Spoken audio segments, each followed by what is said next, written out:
with Bob Carpenter, who has just retired after 40 years of calling Major League games. And Bob, just when you look back at your career, what are some of the most memorable moments?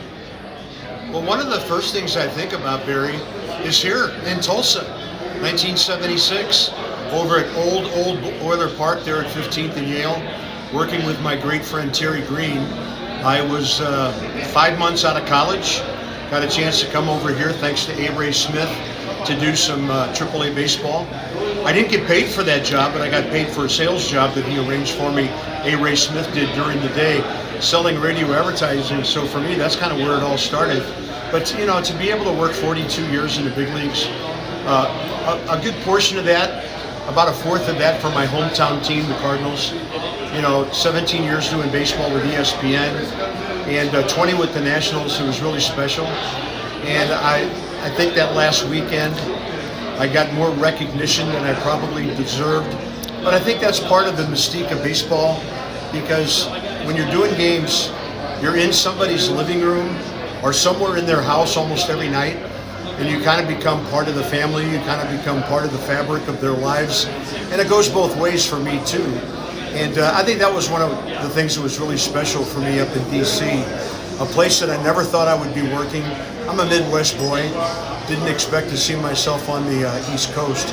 But to be up there for 20 years and to be a part of the community up there and part of something really interesting happening in our nation's capital, that was very gratifying.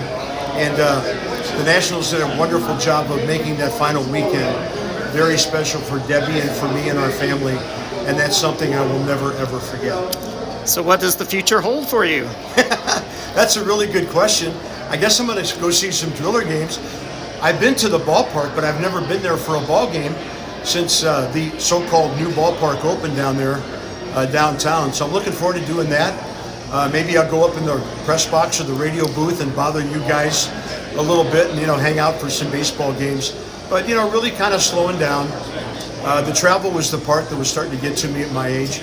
You know, when you get in your early 70s and you're starting to think about things a little differently than you had earlier in your life, spending all day in hotel rooms and all night waiting for the games to come or after the game's over, that's just not the way you want to spend your later years in life on the road that much. So I think that was a big thing for me to take care of that. So I'm looking forward to being a full-time Tulsan. Been a kind of a part-time one for the last 40 years or so, but really kind of sinking our teeth in the community, trying to do, Deb and I want to do some things to help people and to maybe make some lives better here and there, but also enjoy the grandsons and the kids and some golf and all the things that go with living in this wonderful city.